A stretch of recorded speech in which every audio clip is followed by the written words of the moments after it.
introduce myself. My name is H to the OV. I used to move snowflakes by the OC.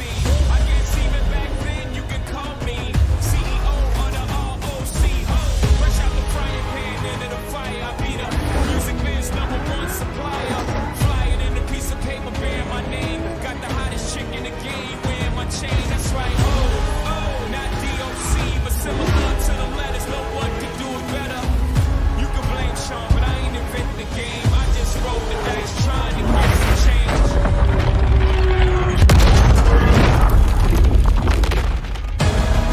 I done came through the block, but I ain't invent the game. Still the vibe is in my veins. Only God can check me. Only God can check me. So I'm gone.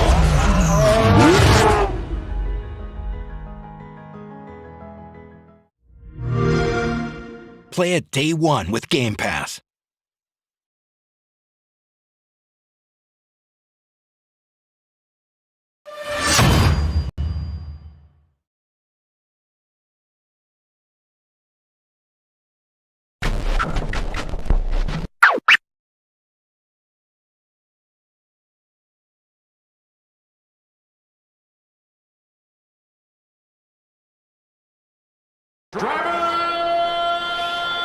Start your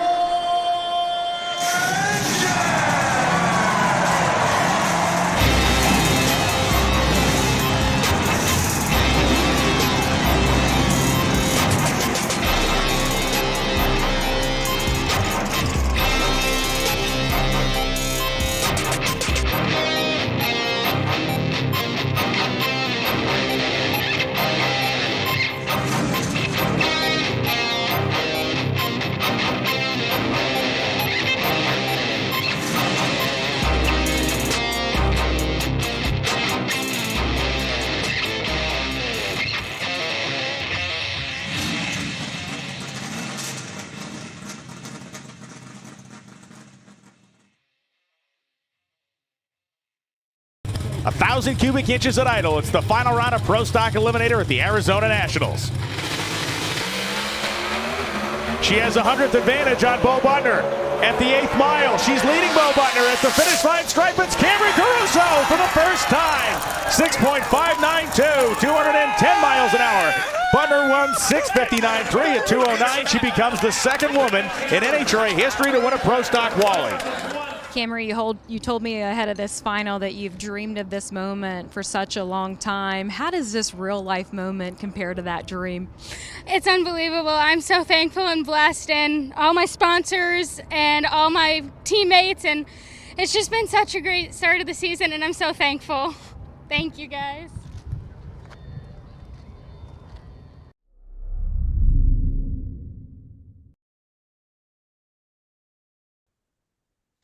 Good evening, race fans. Welcome to the Hoobazoo Radio Network, and welcome to the Drafting the Circus program, brought to you by Sinister One Productions. My name is Frank Santoroski. I'll be your host for the next hour as we talk about this past weekend in racing and preview next week. Joining me in the studio, I have Levi and Louise Torres.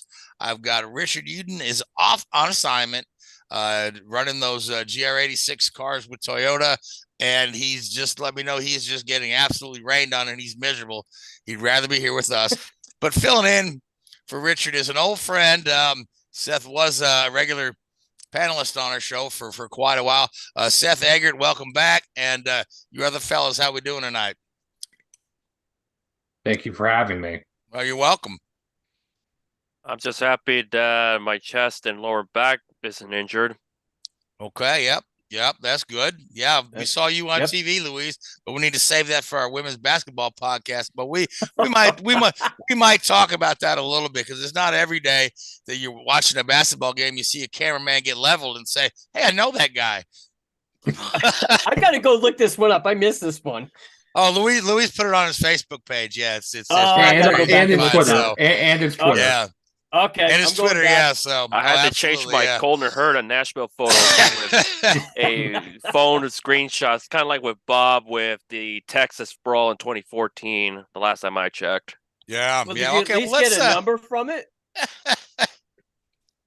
I'm in the green vest when you see it. All right, I'll make sure. Guy on the floor when you see it. All right, let's get into our show tonight. First off, I want to thank last week's guest, Sting Ray Robb, for coming on the show. If you didn't get a chance to catch that one, you can watch the replay on YouTube podcast. You can listen to it on iHeartRadio, catch it on the Hoobazoo website or Apple Podcasts or Spotify. You can give it a listen. So, and you just saw a clip of Camrie Caruso winning her first NHRA Wally in the Pro Stock division, and it did. We will talk about that in our NHR segment a little later, but I did want to let you folks know that Camrie will be joining us on this show in 1 week's time, right? So we'll have another great guest, and we're looking to hearing straight from her mouth about her first win there. So we're pretty excited about that. But let's get into talking about NASCAR at the Circuit of the Americas. At the end of the day, and it was a late end of the day, as it seems to always be on these NASCAR road courses. I really believe that instead of trying to set the record for most amount of green, white checkers, they should maybe eliminate or call a limit on how many overtimes you can have on a road course, or single file restarts, or maybe the drivers should just not try to go 5 wide into turn 1. That would make the most sense, but when all the chaos was done and suited, we finally got a flag to end the race. It was Tyler Reddick taking the win there. So Seth or Louise, what do you guys want to take us through some of the action at COTA? Well, it started off right in turn 19, 20 on the first lap with Keselowski spinning and trying to avoid it. Buescher turned Ty Dillon into Jimmy Johnson. That ended their days pretty quickly. Jimmy didn't even get to turn a lap, and poor Ty Dillon, in 6 races, he scored less points than Chase Elliott, who's only run 2. But yeah. He's learning. He's learning. Ty Dillon's been around for a little while, though. But I thought it was more interesting post-race in victory lane for Tyler Reddick. One of the first people he thanked for helping with the win and helping 2311 was their NASCAR driver, Keegan Leahy, who actually was hired by Denny Hamlin as a performance consultant to help them maximize their speed in the simulator to translate that on track. Interesting. Yeah. The other thing I thought was very compelling about the win there was Kurt Busch was in the booth calling the action. He actually got pretty choked up seeing that team win. That's the car he should have been in this year. Were not for the concussion injury. So it was really nice to see just kind of how emotionally he got seeing his team do well and his replacement do well. No, it's most certainly the case. Of course, nobody really knows when Kurt will ever strap in behind a wheel in a race anytime soon. So, and as for Reddick to get this win, I think it just showcased why, in the first place, 2311 wanted him and to swoop him out of RCR. And he's all of a sudden, what we've seen so far with this current car, he's been quite a competitor on the road courses. People will talk about Chase Elliott for a few years. I think it's now safe to say we can include Tyler Reddick into the mix. I think Reddick has kind of been under the radar when it comes to road courses. In part, it was the equipment that they had at RCR, but at first, before the next-gen car. But he was always strong on the road courses in Xfinity, whether it was with Junior Motorsports, whether it was with RCR, or even going back to the trucks when he was running with Brad Keselowski Racing. It's just, I think it's more we're actually being able to see it now more than anything else. Yeah, he's got a better platform to showcase. They've got a pretty decent program there at 2311. Plus they're aided nicely by Toyota Corporation as well as the Gibbs team. So that's good for them. But let's talk about some of these ringers we had in there, okay? Let's talk about Jordan Taylor, right? Because we have talked before how this latest gen NASCAR chassis is kind of more similar in ways to an IMSA car than any of its previous iterations as a NASCAR chassis. And Jordan Taylor in qualifying, his first time in the car, I mean, he was just kind of took to it like a duck. He just went all Charlie Daniels band on you and said, "Look, sit down in that chair right there. Let me show you how it's done." Hopped in, qualified fourth in his first effort in a NASCAR race. His race results were not as good, but he held his own, running in the top 15 most of the day. Got caught up in a couple of little incidents there. But Seth, Louise, Lee, you guys think we'll see any more of Jordan Taylor in NASCAR? Because I, for one, thought the guy was, for first timer, pretty represented himself quite well. If we do see him, I don't expect it to be COTA. I think maybe a different road course. He was fairly critical about how aggressive drivers are, but at the same time, running into the weekend, Brad Keselowski, Kyle Busch, and others were saying that the ringers had to be prepared to get run over because the regulars are not going to see them again for quite a while, if at all. So they didn't have as much of a problem running over one of the ringers compared to somebody else, although we kind of saw it differently in the race versus what they said pre-race. I think it's going to take a bunch of... Kind of ran everybody over a little bit. That's what I'm saying. That's what I'm saying. Yeah. It's going to take special circumstances to see Jordan in that car or any car again, because this was... Obviously, we know the opportunity arose in large part of Chase Elliott being sidelined. So the question is, where would he go next should another opportunity arise? Right, yeah. Because I just kind of wondered to myself, Jordan Taylor, here's a guy who's had a couple of tests in Roger Penske's IndyCar. Because IMSA's got a relatively short season compared to some of these other things. And here's a guy, just with a lot of talent. I'd love to see him just kind of stretch out and do more, So I know he's done some WEC and endurance racing and here and there. But, I'd love to see what he can do in Penske's IndyCar, because if we look at a guy like Scott McLaughlin, right, who's coming out of a discipline that's not really, known as a step to IndyCar, the guy took to it quite well. And at least if he were to return to NASCAR, the only opportunity that would really stand out would be the Project 91 car, because it's 4 champions of different disciplines, as Justin Marks has said in the past. Yes, Kimi Räikkönen was in it this weekend. He's already said that Kimi won't be in it the next time Project 91 runs, that the deal was already signed, and that someone who he's run some stuff that's very different to NASCAR, but that the driver is probably the best fit for NASCAR. But he didn't give us a name, huh? He didn't give us a name. So we can only speculate. Correct. Yep. So who do you think that is, Louise? I'm putting my chips on Shane Van Giersbergen and the top of the pylon. Okay. If I had to guess someone, it would either be SVG, like Louise said. The other one, and again, this is kind of unorthodox, but maybe a Scott McLaughlin, since Penske runs Chevys in IndyCar. The only place to keep the manufacturer happy in NASCAR would be a Project 91 kind of team. Yeah. So, but we'll just have to see what. But it sounds like they're teasing us a little bit, as much as people like to do with these big announcements. A lot of times you say there's going to be a big announcement, and it turns out to be nothing more than a little, additional sponsor added to somebody or someone. So. But this is actually a driver announcement. Is really intriguing to kind of speculate and wonder who that might be. So, Lee, your thoughts on the race out there at COTA? I enjoyed it. I always like road course races. I like when they go left and right.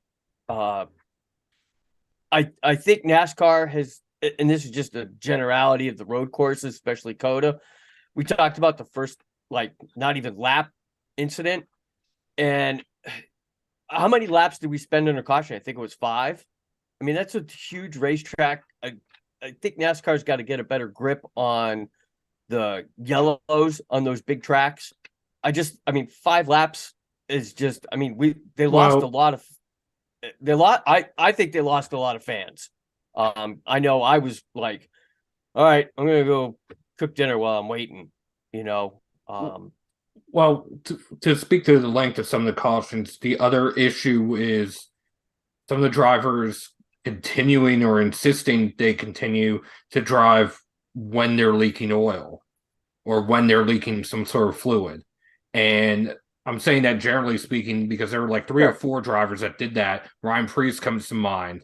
Bubba Wallace had the oil leak that caused his issue with Kyle Larson and Eric Jones. So you had a number of drivers that if they had pulled off right by where one of the rescue zones is for F1, it wouldn't have been the 5-10 lap cleanup that some of the cautions were. It would have maybe been 2 laps. And again, some of that is on the drivers and teams, just whether they're ignoring NASCAR or not, getting the message from NASCAR. And I agree. I think NASCAR needs to tighten the belt a little bit on that stuff. Hey, if F1, we see it all the time. I mean, they do it right, and NASCAR is trying to take some pages from the F1 book. That's why they're racing at tracks like COTA and stuff like that. They bring in Gunter as a commentator.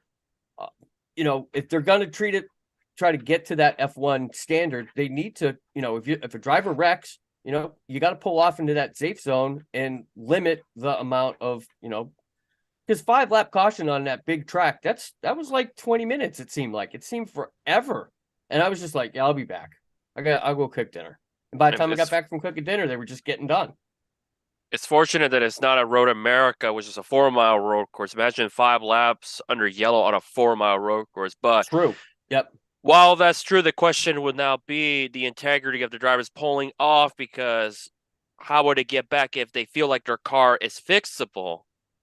That'd be the big other question, because it may vary on some road courses, because all of them are unique, Yep, and they all are unique. I mean, I'm just using COTA as an example because it's an F1 track, and NASCAR, has tried to take a lot of the playbook things that F1 does and incorporate it into NASCAR. Not that I'm against that. I think that's a great thing, but I just thought, NASCAR needs to come up and say, like I'll pick Bubba Wallace. Like he was dropping oil. They should have said, pit, and he did go straight to pit road, but right. And they've got the 5-minute rule. Once you get to the fix zone, you've got 5 or 7 minutes. 7. Try to 7 in Cup. Yep. So, I think there's room for improvement if NASCAR is gonna continue to hit those big tracks and to try to do that stuff. Again, I just think they could tighten up their belts a little bit. I don't want to say it's a complaint. I think it's just an idea. Other than that, I thought it was an entertaining race. Tyler Reddick, he did good. My man Camrie, I was hoping for a lot better from him this weekend, but I mean, it's a NASCAR. He's coming from an F1 platform into NASCAR. It's 2 totally different beasts. I'm happy with the weekend. I thought it was really entertaining. I like seeing, like I said, like those road courses. Yeah, and I mean, to the point, we when I was growing up, you would rarely see full course cautions on a road course anywhere. They use local yellows, or Formula One didn't have safety cars until the last decade, right? They just use your local flags there. IndyCar almost never used a full course, unless the track was blocked. But everyone is really quite safety conscious this year, and I'm not against the full course caution when deemed necessary, but I just feel like we're really quick to throw out the full course caution, not just in NASCAR, but also in IndyCar. And then even in the Formula One race, we had a safety car. Richard said it was really unnecessary. It could have been a virtual safety car.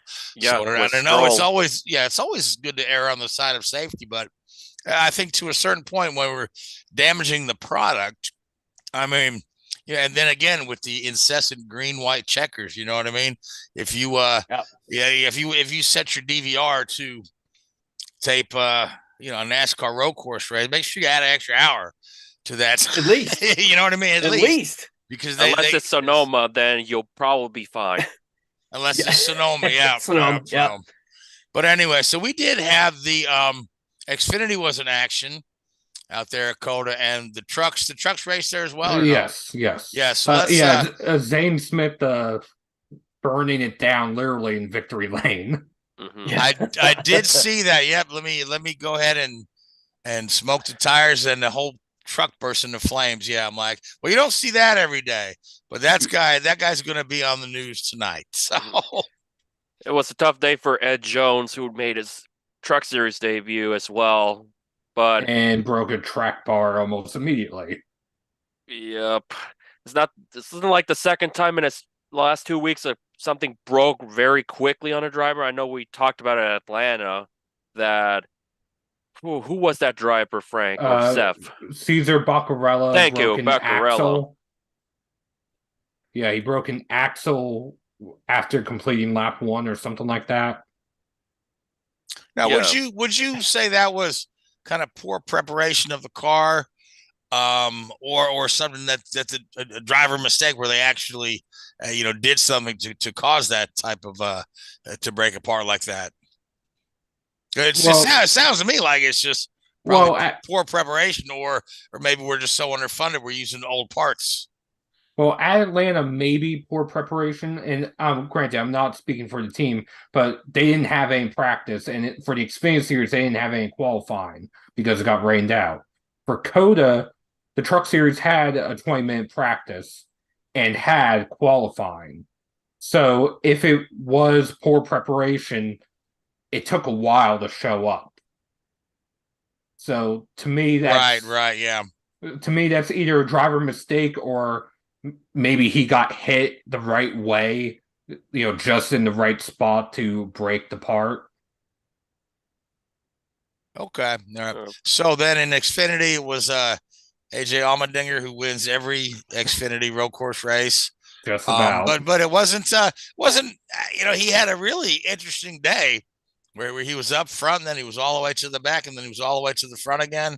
Quite an effort on his part, but I mean, obviously we know the guy's a heck of a road course racer. I mean, he's always had that reputation, and he's earned that. But really interesting day for him. Yeah, for sure, and I'm positive that my editor-in-chief will have to be prepared for his karaoke session after the race. In case for nobody understands it, one of my editor-in-chiefs of the outlets that I write for apparently got name called by Allmendinger in the presser about singing karaoke and all that stuff. So if and whenever that happens, I'd be curious to see. And mind you, you'll never hear me sing karaoke except for 2 artists, and I will not say that right now. Oh, okay, yes. I actually enjoy karaoke quite a bit, but my vocal range tends to be either like Tom Petty or Bob Dylan, or occasionally REM if I'm No, you do not want to hear me. Yeah, I didn't say I was any good, but you're not gonna hear me out there belting, fancy, here's your chance, don't let me down. No, that's the same way I am. It's and if you could figure out the 2 artists, then you read my mind. But okay, so Pitbull. No. Weird Al Yankovic and Ricky Martin. Nope, yes, not Ricky Martin. We'll save that in the post-podcast episode. Okay. All right. Yeah, we need to save that for our karaoke episode. So, so anyway, so are we running in Richmond this week, racing on Easter weekend again? Well, Richmond is Cup and Xfinity. Trucks are with IndyCar in Texas. Right. IndyCar is going to be in Texas. We'll get into our IndyCar preview a little bit, so a little bit later in the show. So, who do you guys like for Richmond? Who do you like for the Easter Bunny to bring a nice basket to? Well, isn't Easter weekend next week during Bristol Dirt? The 9th, right? Yeah, it's the 8th. I think this weekend is. Yeah. I'm sorry. Richmond was on Easter last week, right? No, last year it was also last year. Dirt. Yeah. Okay. You see, I don't follow Easter that well. I You don't have to follow go- Easter as well as I follow racing. Yeah. So. You have to go back 2 years for Richmond to be on Easter weekend. Yes, I just remember there being a big flap about it because people were appalled that we're going to race on Easter. Yeah, because the Bristol Dirt Race is Easter Sunday. All right, so who do we like for Richmond? And we can talk about the Bristol Dirt next week. Seth, you can go first since you're. Honestly, I've kind of been thinking this for the in-house fantasy game that Kicking Tires does. So for Cup, I've actually been thinking about Alex Bowman. Okay, all right, Alex Bowman. All right, and Lee, who do you like for?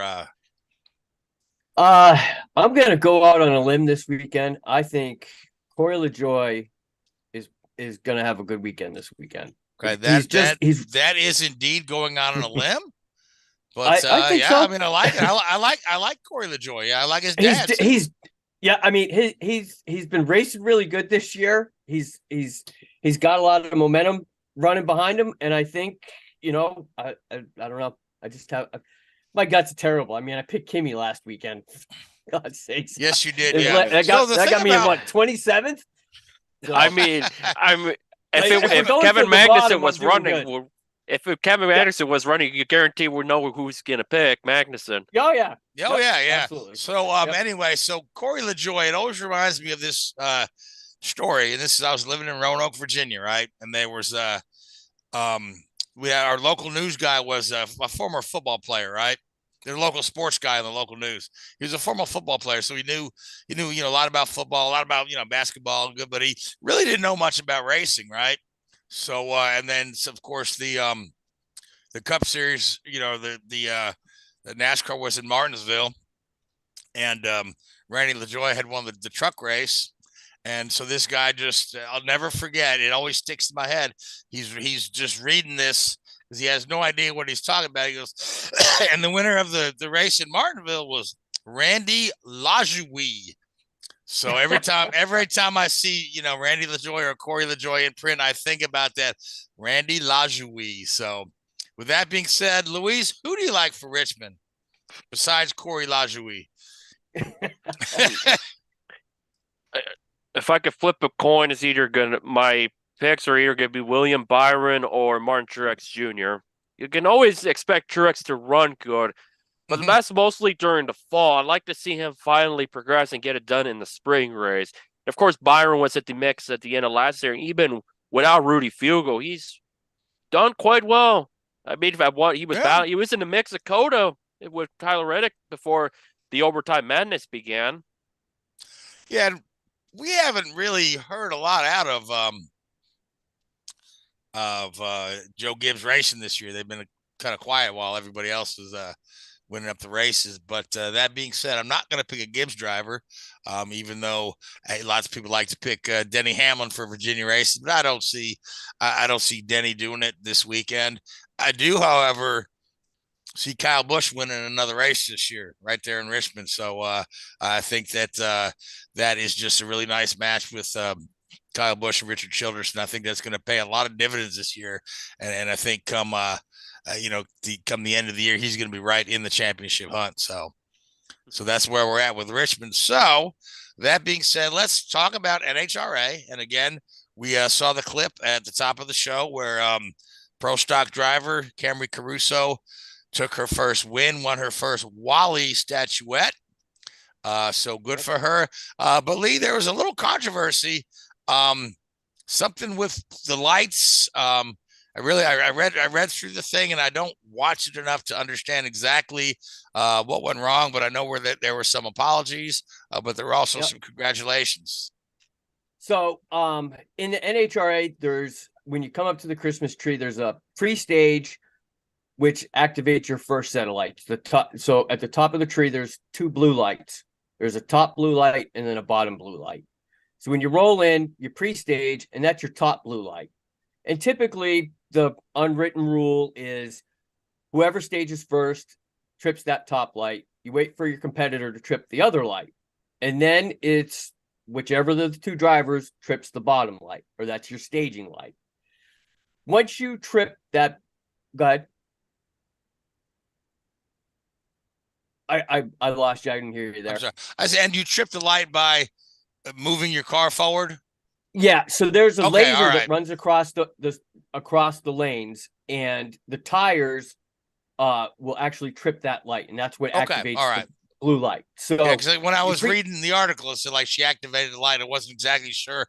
I didn't know if they had a button in the car or if it was moving the car. But now I say I don't watch enough, but I've been watching it this year. Just for you, buddy, since you introduced me to it. So, and so what happened was, Camrie, she staged both lights. She came in, she hit the pre-stage, and then she rolled forward and clicked the stage light. She didn't wait for her competitor to come in and pre-stage. So she went from pre-stage to stage. And when that stage light activates, your competitor driver has 7 seconds by NHRA rules to go from pre-stage to stage.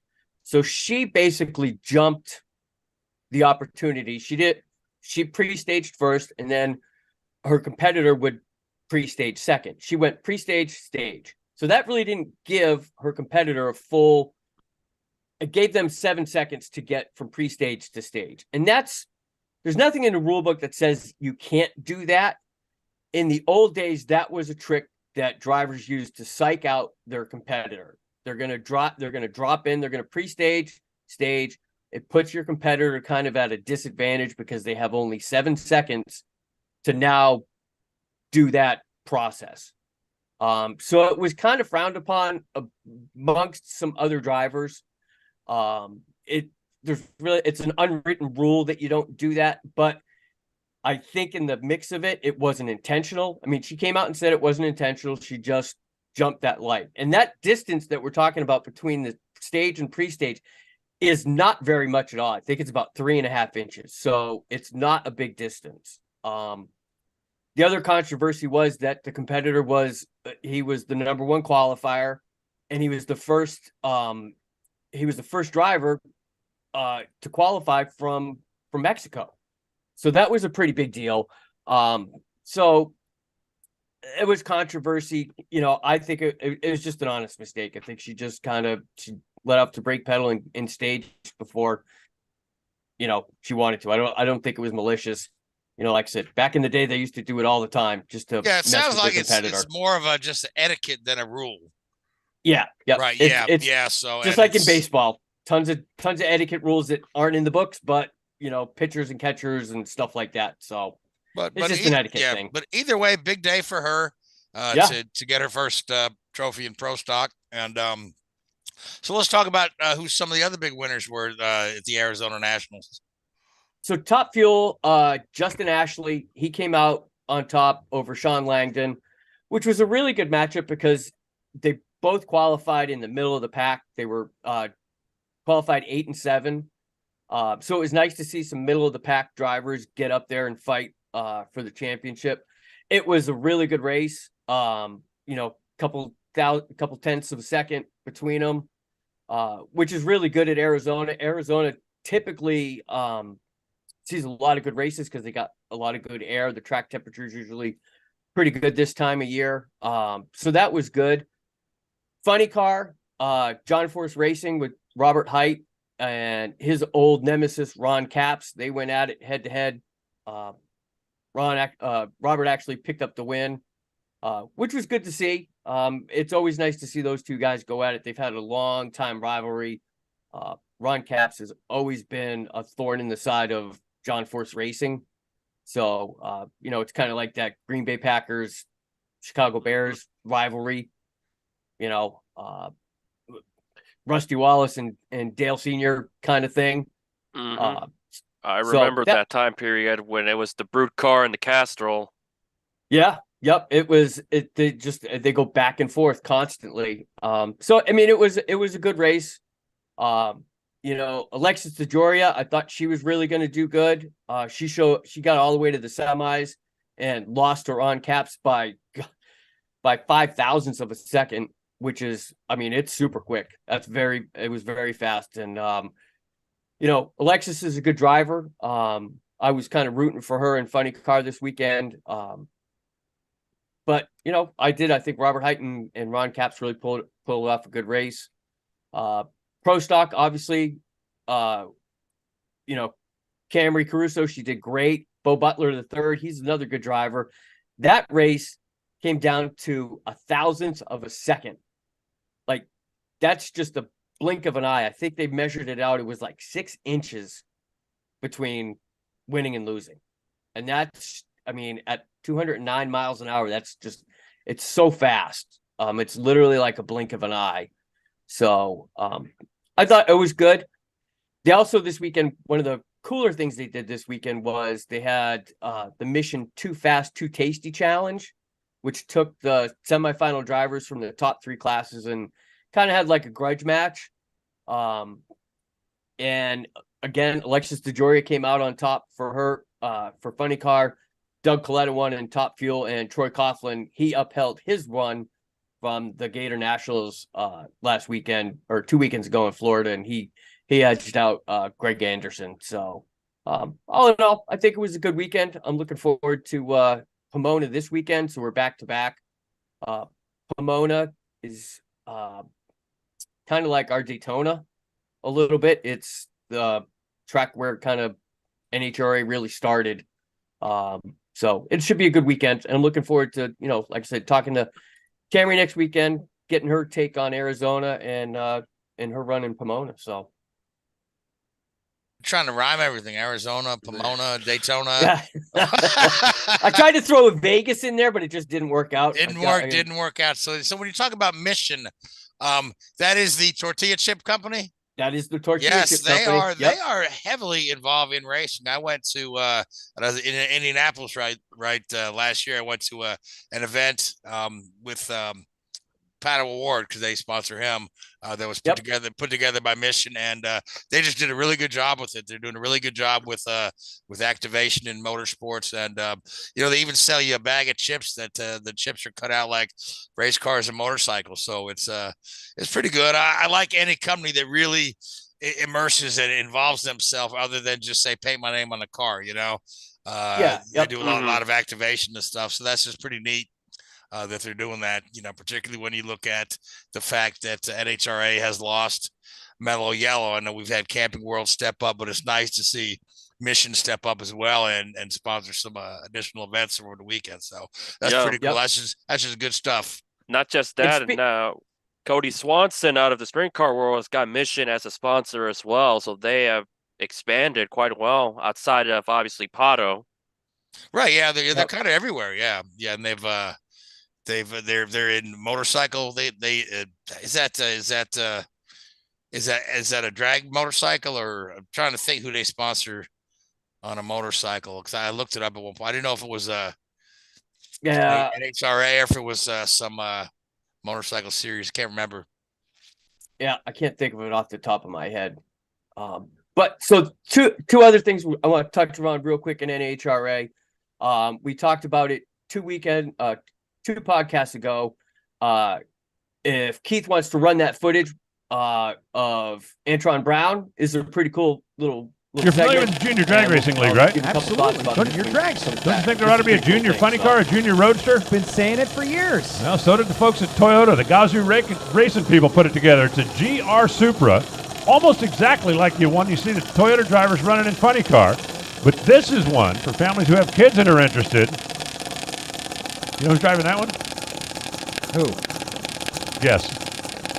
Alexis DeJoria. Antron Brown. Get out! Antron. No kidding. The Gazoo Toyota, it's on display over there at the Toyota display in the Midway. 765. Well, you've just been disqualified. You're not allowed to go that fast in a junior. And just for those of you that don't know, Antron's got plenty of junior dragster experience because he's got kids.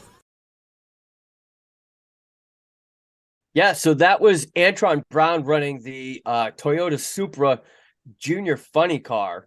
I think it was at Texas, just as a publicity thing, because Antron Brown is really, he's gotten, the junior classes typically are dragsters. There's really no like junior funny car program until Toyota came out with this half scale model for these funny cars. And it was fast. He red lighted. Didn't know if you noticed that in the video clip when he red lighted. So, but it was just a promotional thing. That car was super fast. He ran, I think it was 7.9 something, which was about 95 miles an hour. That is a little too fast for those cars. There's a certain time bracket that you got to fall into with those junior cars because they don't want the youngsters, the teens, going so fast. But it was really cool to see that car in action. A lot of fun. Antron Brown's got a ton of experience in those things in the junior dragsters. But it was cool to see. I really liked it. And I from, like I said a couple weeks ago, I think they're selling like hotcakes. They can't keep the back ordering already for them. And then the final thing about NHRA, the Arizona Nationals, this year was the last time they're going to race at that track. It's actually a speedboat course out there in Chandler, Arizona, that they run at, and they're actually going to take the dragway away. I don't know if NHRA is going to move it somewhere else. There's been talk about it, but that's going to be the last Arizona Nationals, I think, maybe for at least a year. So Till they find another side, huh? I think they might do it. I think they might do it at PIR. That's the talk of the town. But yeah, that would make sense. Yeah. Yeah. Kind of like what they do at Charlotte and Vegas. They're, they coexist on the same footprint. So, yeah. But yep. So that was the last one of those at that track this year. So. All right. So that being said, so we've got, you said we're coming up Pomona next weekend. So that'll be broadcast on Fox, I imagine, right? Probably the early rounds on Fox 1, and then it'll switch to regular Fox as it generally does. So I will make sure I watch a little bit of that or watch all that, depending on what else is going on. But we do have an IndyCar race this week after several weeks off, and we've got a good sized field. We're gonna have 28 cars starting in Texas, so we'll have our regular guys plus Ed Carpenter, and it'll be Takuma Sato in the 10 car for Chip Ganassi as Marcus Armstrong is sitting out the oval races. But there's a little news regarding that Takuma's deal with Ganassi only covers Texas and Indianapolis, and unless there's a little more sponsor money that comes around for Takuma, we may actually see Marcus Armstrong at Iowa and at Gateway.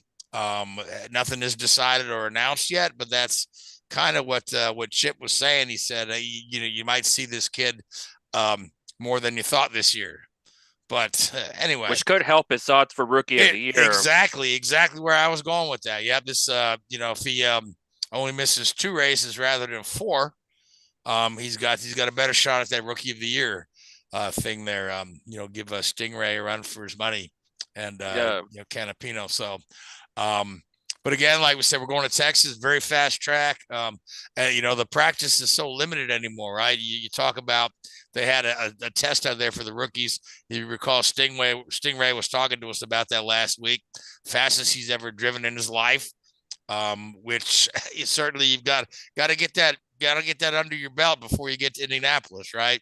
So 220 miles, these guys are going to be zipping around there. And always the recurring issue with Texas is the track bike, the PJ1 that NASCAR lays down, and it's highly incompatible with the Firestone rubber. And when they lay that PJ1 on there, it really it makes it slick for the Indy cars, whereas the NASCAR is supposed to help make them stick, but it has pretty much the opposite effect.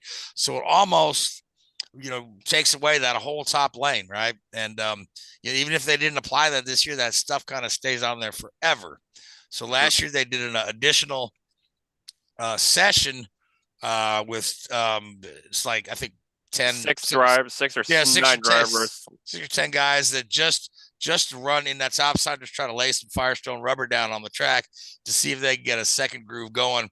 But it really, it paid a little dividends, but not, the racing we've seen in Texas the last couple of years is nothing close to the races we saw at Texas prior to the laying down of this compound. So and a lot of people will tell you, they'll just straight out tell you NASCAR has ruined this track for IndyCar, but yet we continue to go back there. So I'm gonna Seth butt in has a here. thought on there. Well, all right. Yeah, it wasn't NASCAR that put the PJ1 down. That was the SMI.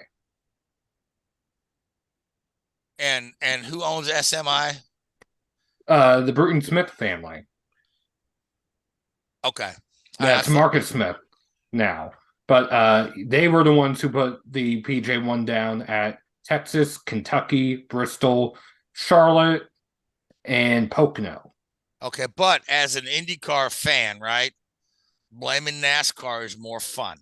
It's not accurate. I mean, and here's the thing. Unlike last year, there will be the truck series out there, because last year in IndyCar it was just only IndyCar, it was just a one series show. Yeah. So which probably and NASCAR, or well, I should say SMI and NASCAR, because now they work together on this. Originally, it was just SMI doing it on their own, but they have not put PJ1, or now resin as they use, down on many tracks, if any, in recent years. I think the last time they used it was New Hampshire in 2020 or 2021.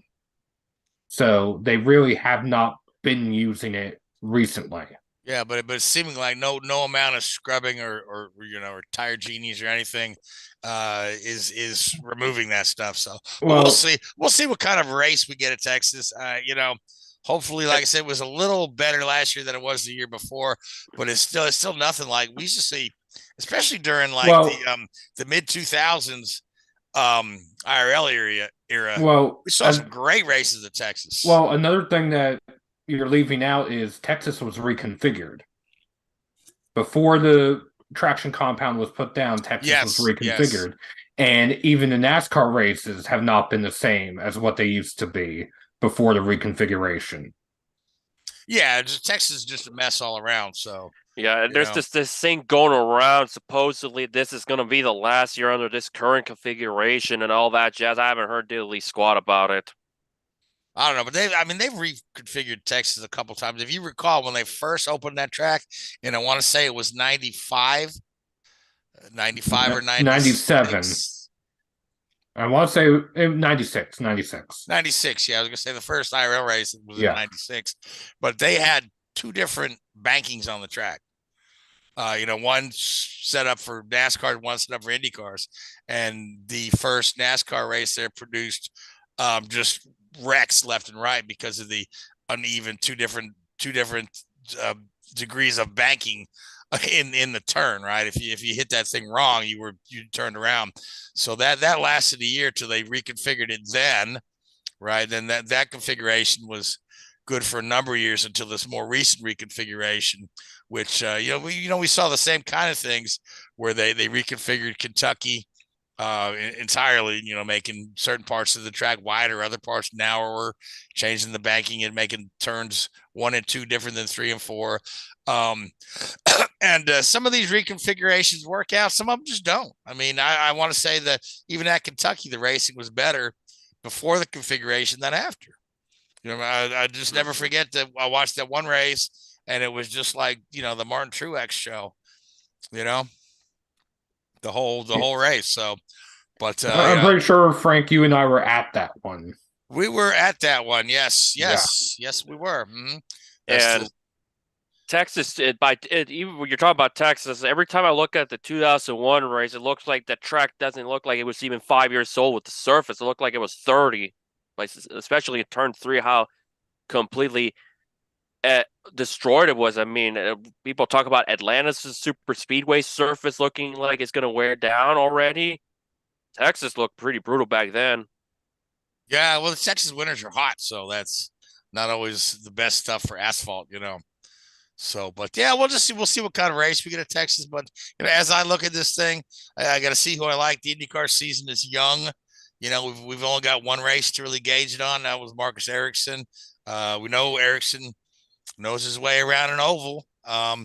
Indy 500, his face is on the Borg Warner. We also know Scott Dixon knows his way around Texas really well. Guys won there a number of times. But I like the idea of Sato in a Ganassi car. Just to see how he does. Satos has some good runs in Texas.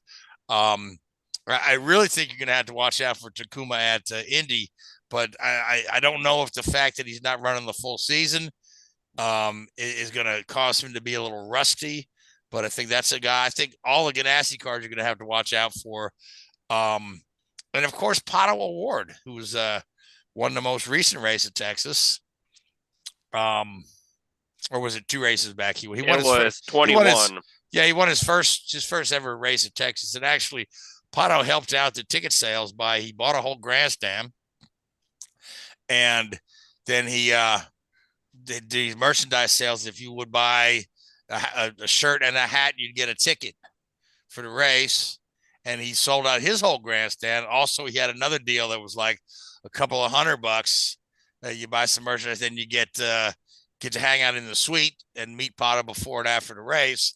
So, being that, he's from Mexico, Texas is the closest we run to Mexico. He's got a lot of fans coming out there rooting for him. So, I don't want to look much past Pato either on this course. So neither Felix Rosenqvist or Alexander Rossi, because Rosenqvist won the pole a year ago, and who knows how Rossi and a McLaren on an oval he'll fare. Right. And again, you can never look too far past the Penske guys. Was it last year? It was McLaughlin and Newgarden. Newgarden ended up winning, but McLaughlin led a lot of laps on the day, just not the last one. And Joseph says, "Sorry, buddy." And he utilized that highline to make it happen in turn 3. So it kind of, in some people's eyes, might have saved IndyCar racing at Texas, but we'll see how this year will.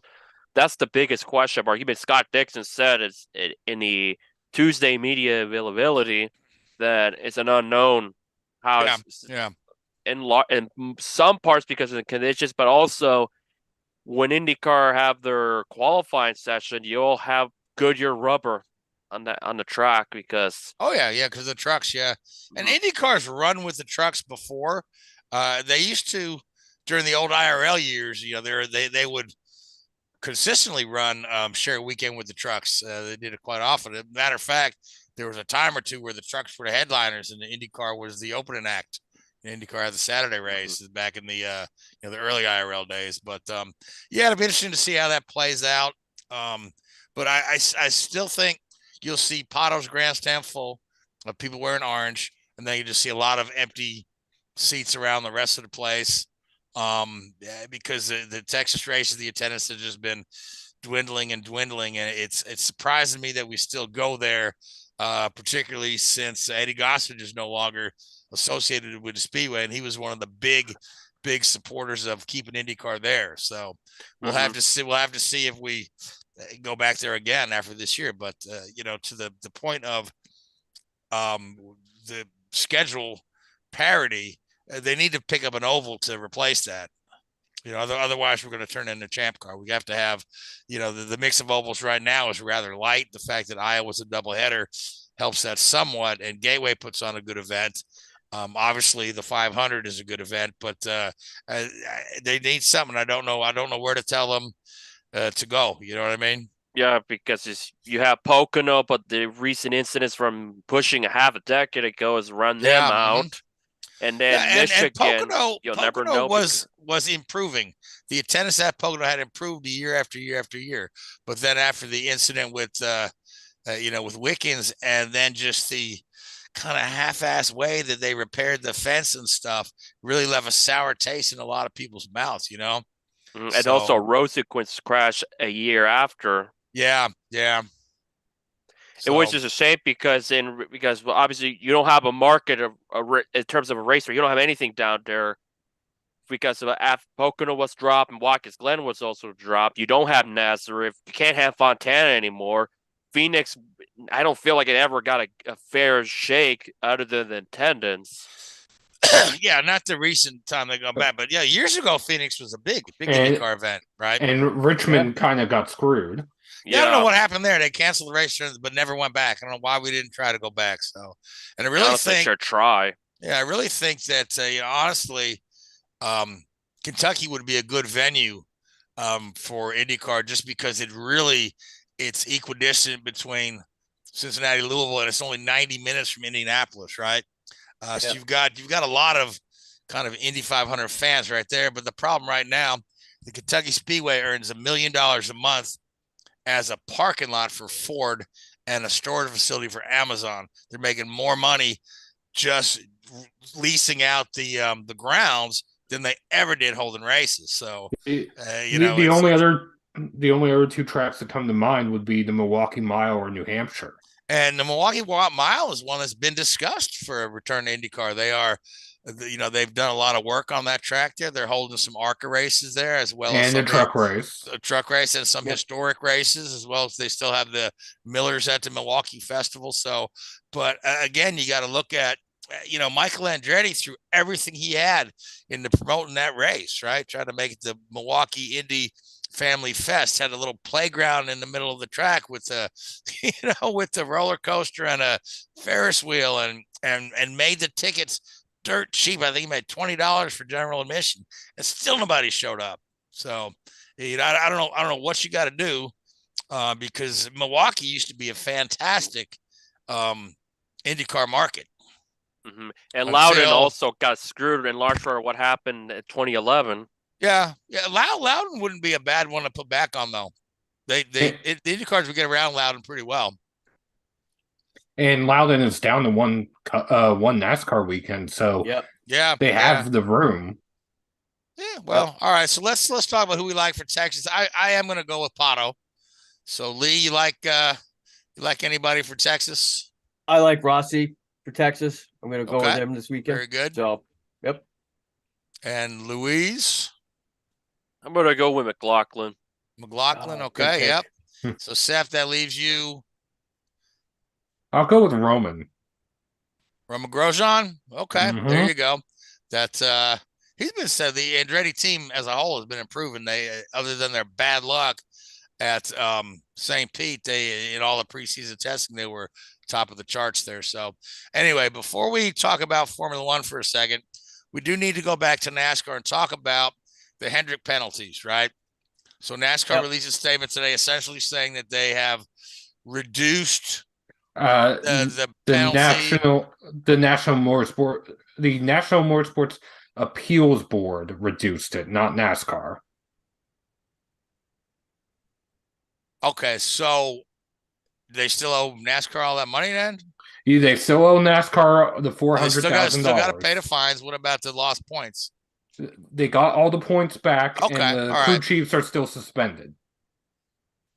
All right, so they've got a little bit of they're vilified a little bit, but they're still out a bunch of money. But at the end of the day, we talked about this off air.